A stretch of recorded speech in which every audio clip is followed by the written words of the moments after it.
Get to Phil LeBeau with the CEO of American Airlines, as we talked about, Robert Isom. Hey, Phil. Hey, Joe. Robert, thank you for joining us today. Q3, smaller than expected loss, but there's not a lot to like about that last quarter. What happened? We don't like losses, but I'll tell you, July was a miserable month for us. Operating conditions, but domestic revenue just didn't show up as we had hoped. Good news is, though, is that we've seen sequential improvement. Domestic revenues inflected positive as we moved into September. We think that carries on into the fourth quarter, and it's the reason for our guides up. Record revenue in the third quarter.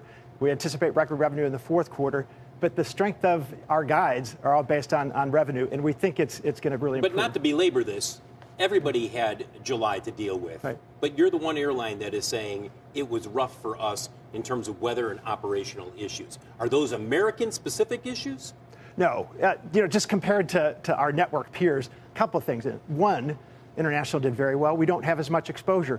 But the other thing is we have labor cost certainty. We have deals with all of our team members.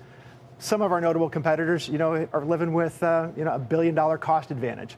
That's not going to be there for the long term. We think the things that we are doing are going to close the margin gap and really improve revenues. So it's the work that we've done with sales and distribution.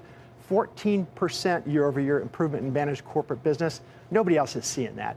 We've got tremendous work going on with customer experience. We're rebuilding our hubs in terms of restoring capacity in places like Philadelphia and Chicago and Miami and Phoenix.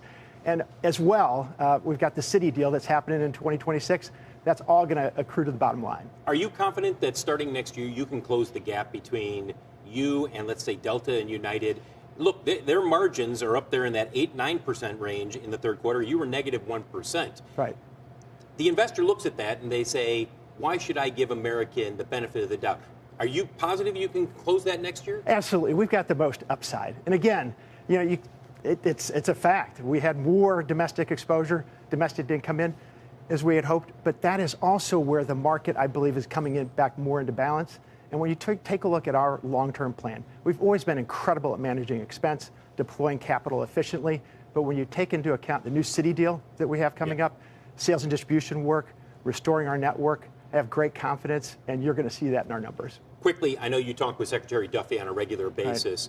Right. Are you seeing any impacts, any concerns from the government shutdown? Well, a shout out to everybody that the Secretary represents, because they're coming to work.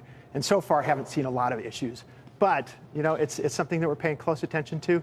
And, I'm paying attention and hoping we can get something where people get back to work and get the government back open. Robert Isom, CEO of American Airlines on a day. Hey, guys, he admits it. It was not a quarter to write home about. Andrew, we will send it back to you.